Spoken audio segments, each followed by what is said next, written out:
Hello friends, good morning, नमस्ते। मैं हूं डॉक्टर जन्मेजय।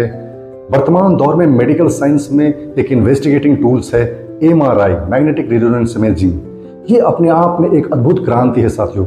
1973 से पहले किसी ने ये सोचा नहीं होगा कि मेडिकल साइंस में एक ऐसी इन्वेस्टिगेटिंग टूल्स होगी जो क्रांति ला देगी, रिवॉल्यूशन ला देगी डायग्नोसिस के फील्ड में। हाँ, एमआरआई हम यूज करते हैं brain, spinal cord, pelvic organs, sometime brain और कुछ ऐसे ऑर्गन्स को देखने के लिए जिनके बारे में सीटी स्कैन से क्लैरिटी नहीं आ पाती है साथियों।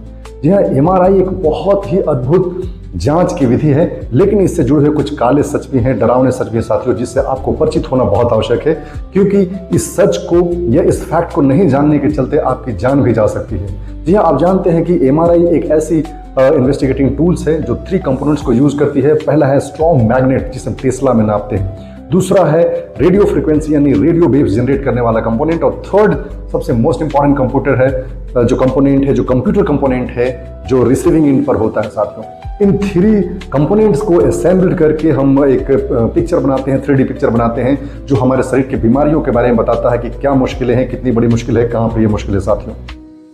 लेकिन आप जानते हैं कि स्ट्रॉन्ग मैग्नेटिक फील्ड यूज करने के चलते ये हमारे लिए जानलेवा हो सकता है। यदि कोई व्यक्ति जानकारी के अभाव में एमआरआई रूम में चला जाए, कोई मेटल लेकर के, हेवी मेटल लेकर के, तो उसकी जान जा सकती है। साथ ही साथ में कई मेडिकल ट्रीटमेंट के लिए हम अपने ब्रेन के अंदर भी छोटे छोटे मेटल क्लिप यूज करते हैं। कई बार पेट में कोई सर्जरी होती है, एब्डोमिनल सर्जरी, खासकर कोलेसिस्टेक्टमी है या और कोई वैस्कुलर सर्जरी, वहाँ हम क्लिप्स यूज करते हैं। हार्ट में भी हम कई बार कोई इम्प्लांट लगाते हैं, जैसे पेसमेकर लगाते हैं। इन सब को लगाने के बाद यदि एमआरआई की जरूरत पड़ती है और जानकारी के अभाव में यदि हम एमआरआई कराने चले जाते हैं तो ये घातक हो सकता है। कई बार जो इम्प्लांट यानी जो मशीन हमने अपने अंदर लगाई है उसके फंक्शन में खराबी आ जाती है, वो नॉन फंक्शनल हो जाता है या उसके फंक्शन डिस्टर्ब हो जाते हैं, उसकी सेटिंग डिस्टर्ब हो जाती है।